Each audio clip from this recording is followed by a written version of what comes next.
I wanted to share just for the women and girls, that's my position, that are afraid to speak and have trouble defending their space and who fought for years for their own privacy. Um, I'm a pretty tough fellow to approach in public and out there, and I understand that. And when I voted the first time to protect women's spaces, it was in the last 2 years, it was the only time that I was thanked for my service by anybody, or contacted or reached out, except with one time I was doxxed, and they tried to get me fired, and my partners to disassociate with me because I wanted to keep the kids in school and take their masks off. But that was a long time ago. But the only other time I was ever contacted outside of this space, outside of when I'm spending time here, was two young girls came to my office and came in after I voted to keep men out of their bathroom, and they thanked me. And they thanked me for looking out for them. And we've all heard it, and we know the hypocrisy can be pointed at both sides for virtually the same points, using virtually the same language, and the discrimination there that judge mentions against transgenders is the same exact discrimination against women, but we're discriminating against 500 women instead of 5 transgenders, and that's just what we're doing. And we don't care, and the women aren't loud, and they take the abuse, or they're going to leave our district, and that is going to happen, and that's sad. So for all the people that are going to pull their students from Perkiomen Valley, because it will happen, I'm sorry to see that you have to go, and I don't know, what my path will be now. I know that my daughter is uncomfortable with men in the bathroom with her, and this is not a victim competition, as some people would make it. These are things that we have to deal with our children. And I have 3 daughters, and it's still not a competition, but I have to protect them. And I have 2 boys, and they will not,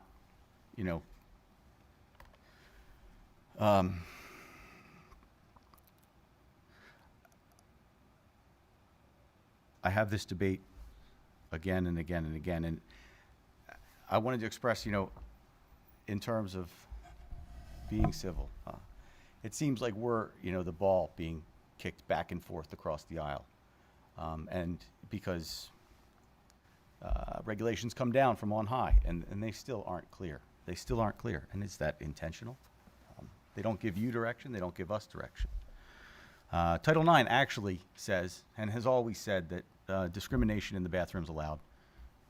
And that's why there aren't these lawsuits. I mean, let's be frank. When you say boys in the boys' room and girls in the girls' room, and that's the way most districts have it, and that's the way they leave it, there aren't lawsuits because that is the law. That's the fact.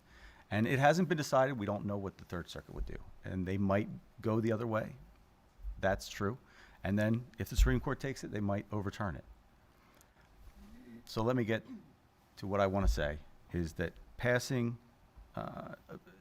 removing 720, when we saw the walkout, when we saw the unrest, when we talked to the young girls in our lives about what they want, removing 720 causes more harm than good. I don't want to discriminate against anybody, but there's no way to make a decision on this topic without discrimination. And you're discriminating against women, against people who, for religious purposes, can't be in the bathroom with other genders. You're discriminating against them when you remove 720. And it's a personal decision, and it's one that you have to make. And I respect everybody that spoke, and I respect, regardless of what happens tonight, and I think that, 720 might be retired. I want to say I'm grateful for all the women that came and spoke up for the women tonight, and that we will continue to work to protect women and women's spaces. And I will never give up. And it's not that I have to say that, but I know what that means because I'm a father. And I know what all the parents experience standing up there and speaking out for their children. I know, that's what I'm doing. And again, I hope that we can all get through this civilly, but as has been said here also, as a responsible adult, I do not think it's a good idea to have boys and girls in the same bathroom. I do not think that is the responsible thing. And, it has to be said once. I think it was said tonight, but that doesn't align with common sense and all of the rules of good order that we were brought up with our entire lives, which are now being thrown out the window because of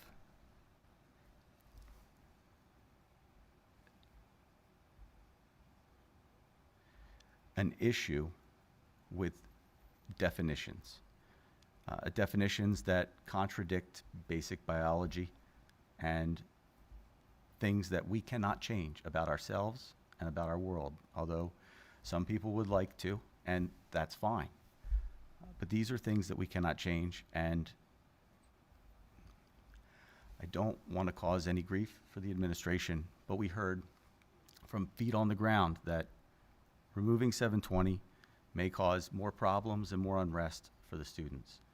That it seems that it did address a real problem. So, not that I'm still adding on, these are all points I've made before, but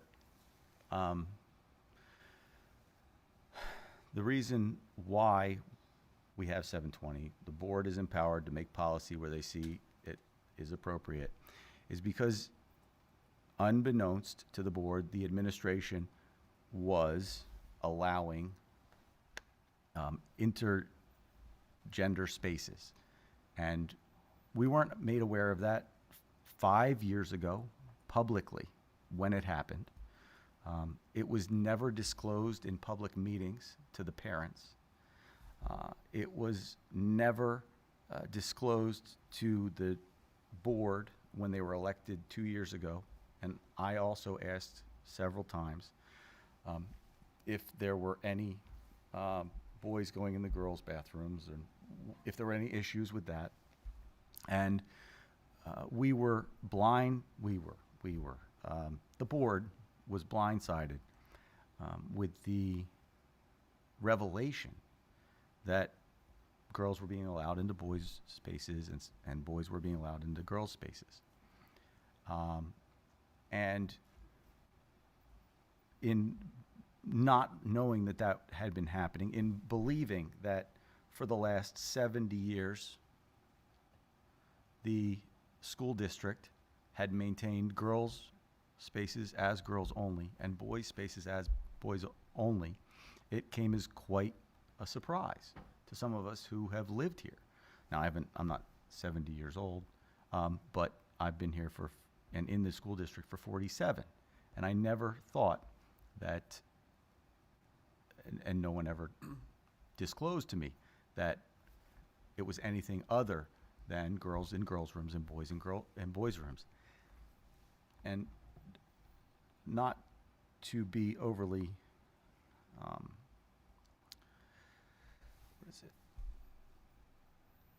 not to be overly critical or hypercritical, but it pains me.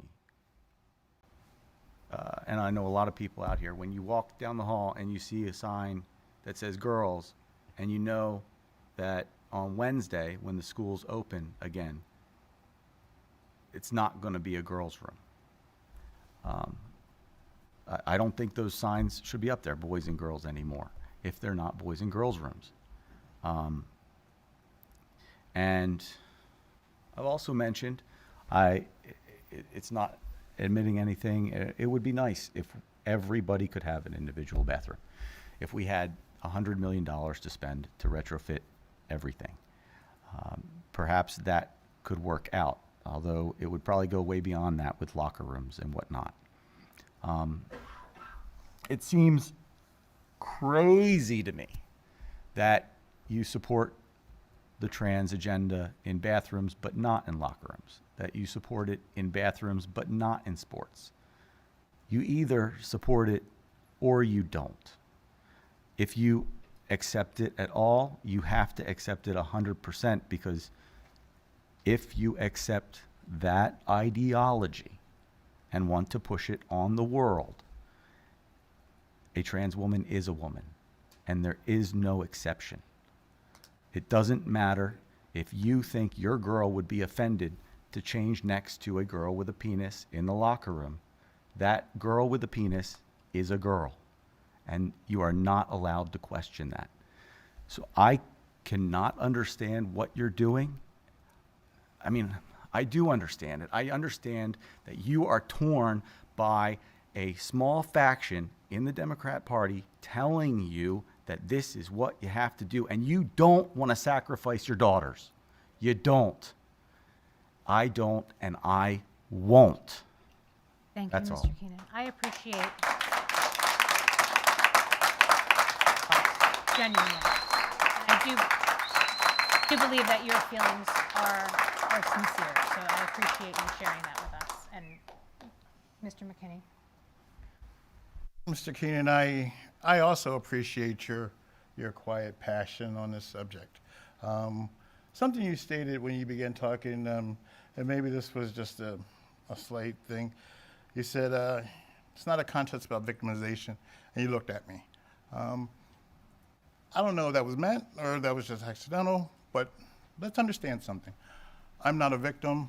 My kids aren't victims. But here's the thing. I had coffee with Mr. Saylor last week. He requested it. I'm willing to talk to anyone about any of these things. We didn't agree on a lot of things, but we agreed on some things. And when he brought up Title IX tonight and discrimination or whatever, what we need to understand is when we refuse to see people's humanity, then we have done something wrong as a society, because every person has worth and value. And what I'm hearing tonight, some people are feeling that the majority is always right. And if that is the case, I would still be in chains. If that were the case, women wouldn't have the right to vote. If that were the case, we still would have those who are neurodivergent in institutions. So when we talk about the majority, we as a society have to come to realize that we're all different. And there needs to be, and you ain't gotta like it, but one of the things that you have to do is you have to respect it. Because once you stop seeing people's humanity, bad things happen. So let's just take a minute to pause, because again, and I said this last week, people are gonna be happy, people are gonna be upset. We need to figure out how we're going to get along after this. So, and you're right, people will do things. People tell their kids to walk out, don't go to class, go to the bathroom and be there for a half hour. That is their prerogative or whatever. But what does that solve? We need to start sitting down and talking to one another about what makes our differences, strengthens our community, not divides our community. Tonight someone mentioned DEI, SEL, and CRT. So if you're against any of those things or whatever, then you don't see me. You don't see me. So when you talk about that, and first of all, what is CRT? I guarantee you no one can answer that question in this room. It's not a thing. It's not a thing. So we talk about COVID, CRT, all these different things or whatever. Let's just get through this one thing. And as Ms. White, Mr. Saylor said, we got work to do. And we need to come together as a board and get it done. So, and the one guy I think is the coolest on this board is Mr. Fountain, because he brings up things or whatever in a way that states things or whatever, and I truly believe And I don't think anyone's malicious or nefarious or whatever. I think we all are passionate about our positions. But we've got to put our differences aside and try to work for common ground, plain and simple. And that's what I'm asking this board to do. So as we move forward, let's think about that. Ms. White, Are can I there just other, add are one there, thing? Mrs. Yeah. Sadler? We're going to learn a lot together when we're on the board. Todd, I really appreciated the opportunity to have coffee with you at your sinus. I just wanted the very last thing that you just said, CRT is not a thing. CRT was being taught at Middle School West last year by one teacher. He had it in an assignment. When parents complained to me and I gave it to the superintendent, it was removed from that assignment because it wasn't a curriculum-based assignment. It was something that the teacher was doing adjunct or on their own. So it is a thing because sometimes in these buildings we try to teach it to our students. Okay, and that's one person, but if we're talking about CRT or whatever, the examples that are most brought up or whatever are how it makes majority kids feel bad about what this country has done. So we're talking about American history, which we don't want people to understand what truly happened in the development of our country. Whether it's indigenous people, whether it's black people, whether it's women, and that's the thing that we're talking about. We're going to talk about history, talk about all the history, not just some of the history. Because again, founding fathers owned slaves or whatever. And if you think about it, at one point where I wasn't even considered a full person. So let's talk about all of that stuff and how do we get past those marginalizations in the past that still exist in some instances today.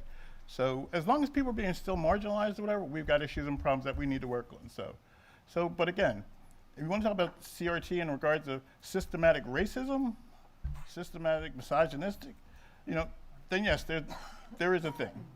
But again, I have never seen a systematic teaching of CRT. And that's what I hear people say all the time, whatever. PB teaches CRT. One teacher may have done it, and that was of their own volition, but as a district, we don't teach that. So we have to stop using these buzzwords and these things that fear-mongering or whatever. Because again, it doesn't help anybody. It doesn't help me, it doesn't help you, it doesn't help Mr. Keenan, it doesn't help Dr. Dietrich. So we've got to take that into consideration. Move to a roll call. The discussion, thank you, Mr. Saylor, moving us right along.